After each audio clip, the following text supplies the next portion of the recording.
Baghdad شریف میں ایک عورت رہتی تھی اپنی بیٹی کے ساتھ. خلیفہ بغداد نے اعلان کیا آج میلاد کا دن ہے. اناؤنسمنٹ سنائی دی اسے، اناؤنسمنٹ اس نے سنی. ایک منادی نے ندا کی اور گلیوں بازاروں میں صدائیں آ رہی تھی، آواز آ رہی تھی کہ آج خلیفہ بغداد کے گھر میں، اس کے محل میں میرے آقا صلی اللہ علیہ وسلم کی بزم میلاد ہے. اس کے دل میں بھی تمنائیں مچل رہی تھی، آرزو تھی، خواہش تھی کہ میں بھی آقا کے میلاد کی محفل میں جاؤں. خلیفہ بغداد کے محل میں محفل میلاد ہے، میں بھی جاؤں اور فیض حاصل کروں.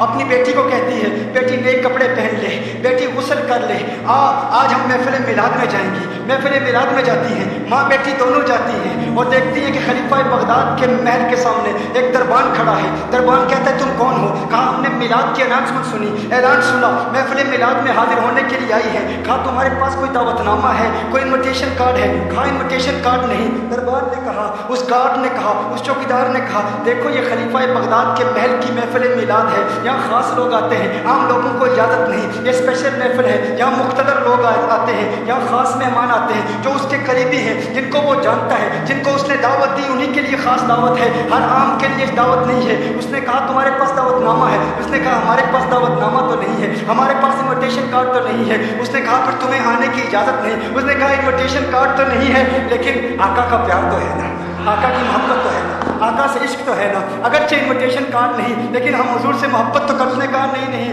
یہاں محبت نہیں چاہیے، یہاں انویٹیشن کارڈ چاہیے. انویٹیشن کارڈ ہوگا، دعوت نامہ ہوگا تو اندر داخل ہونے کی اجازت ہوگی. جاؤ تم چلی جاؤ.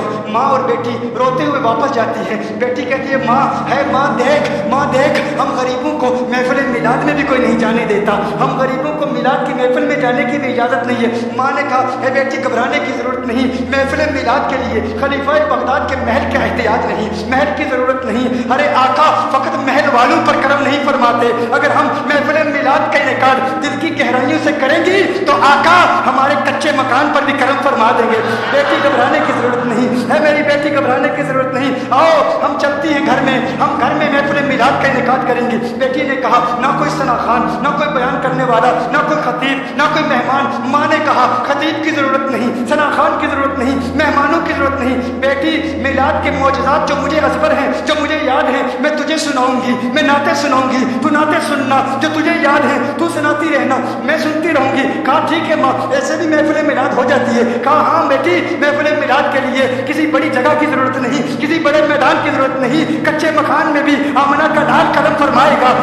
ہم دل سے محافل میلاد کا انعقاد کرتی ہیں. دونوں ماں بیٹی گھر چلی جاتی ہیں. ماں میلاد کے معجزات سناتی ہے، پوری رات یوں بیت جاتی ہے، نعتیں سناتی ہے، پوری رات یوں بیت جاتی ہے. سحری کے وقت ماں نے بیٹی سے کہا بیٹی میں نے تازہ وضو کرنا ہے، باہر جا پانی بھر کے واپس آ. بیٹی کمرے سے باہر جاتی ہے، دروازہ کھولتی ہے، بیٹی کی چیخ نکل جاتی ہے، بیٹی واپس اندر آتی ہے، ڈر کے مارے واپس آتی ہے. ماں نے کہا بیٹی کیا ہوا، کس چیز نے تجھے ڈرایا؟ کہا ماں دیکھو باہر کون آیا ہے، ماں دیکھو باہر کون آیا ہے. کہا کون آیا ہے بیٹی، باہر کون آیا ہے؟ کہا ماں باہر تو. کہا بیٹی ہم غریبوں کو کوئی محفل میلاد میں جانے نہیں دیتا، ہماری کچے مکان میں محفل میلاد میں آئے گا کون آئے گا؟ کہا نہیں ماں باہر آؤ تو صحیح، دیکھو تو صحیح کون ہے. ماں فوراً باہر جاتی ہے، ماں کی چیخ نکل جاتی ہے. ماں کہتی ہے ارے دیکھو کون آیا ہے. ایک سفید ریش بزرگ والے بزرگ، نورانی چہرہ اس گھر کی چوکھٹ کو چوم رہے ہیں، اس گھر کی دہلیز کو چوم رہے ہیں.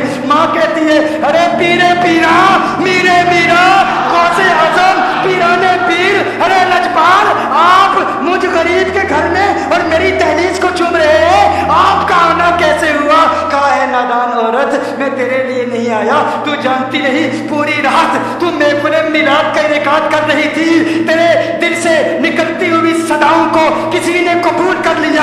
وہ جس کا کرم فقط محلوں پہ نہیں ہوتا، محلات میں نہیں ہوتا، کوٹھیوں میں نہیں ہوتا، بنگلوں میں نہیں ہوتا، بڑے میدانوں میں نہیں ہوتا، دل کا میدان جو صاف کر لیتا ہے اس کے کچے مکان میں بھی کرم ہوتا ہے. کہا تیرے گھر کی دہلیز اور چوکھٹ کو نہیں چوم رہا. کہا پھر کیوں چوم رہے ہو؟ کہا ابھی میں نے حسنین کے نانا کو آتے ہوئے دیکھا ہے.